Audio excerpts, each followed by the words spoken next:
முதன்முறையாக ஆட்சிக்கு வந்ததுமே மீலாது நபிக்கு அரசு விடுமுறை அறிவித்தவர் கலைஞர் கருணாநிதி. இந்தியாவிலே முதன்முறையாக உருது பேசும் முஸ்லிம்களை பிற்படுத்தப்பட்ட பட்டியலில் சேர்த்தவர் கலைஞர் கருணாநிதி. சிறுபான்மையினர் நல ஆணையத்தை தொடங்கியவரும் கலைஞர் கருணாநிதி.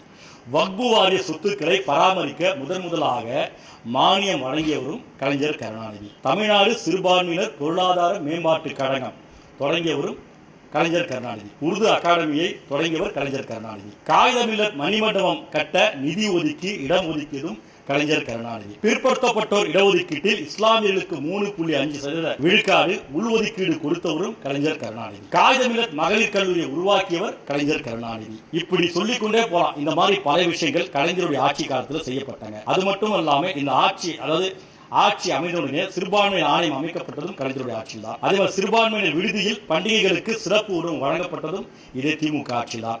உலமாக்கல் மற்றும் பணியாளர்களுக்கு நலவாரியங்களை பதிவு செய்துள்ள உறுப்பினர்களுக்கு உதவித்தொகை வழங்கியதும் திமுக ஆட்சியில் தான். சிறுபான்மையினர் நல அலுவலகம் கட்டப்பட்டு நிதி ஒதுக்கீடு செய்யப்பட்டதும் இதே திமுக ஆட்சியில் தான். தேனி, கிருஷ்ணகிரி, விழுப்புரம் ஆகிய 3 மாவட்டங்களில் முஸ்லீம் உதவி சங்கம் துவங்க ஆணையிட்டுள்ளது திமுக ஆட்சியில் தான். உலமாக்கல் மற்றும் பணியாளர்கள் நலவாரியத்தில் பதிவு செய்யப்பட்டுள்ள உறுப்பினர்களுக்கு நலத்திட்ட உதவிகள் செயல்பட்டுள்ளது திமுக ஆட்சியில். உலமாக்கல் மற்றும் பணியாளர்கள் வாரிய உறுப்பினர்களுக்கு சைக்கிள் வழங்கப்பட்டதும் திமுக ஆட்சியில். தமிழ்நாடு வக்பு வாரியத்துக்கான நிர்வாக மானியம் கொடுக்கப்பட்டதும் அதிகரிக்கப்பட்டதும் திமுக ஆட்சியில். வக்பு சரக அலுவலகங்களுக்கு சொந்த கட்டடம் கட்ட அரசாணை பிறப்பிக்கப்பட்டுள்ளது திமுக ஆட்சியில். பள்ளிவாசல்கள், தர்காக்கள் வக்பு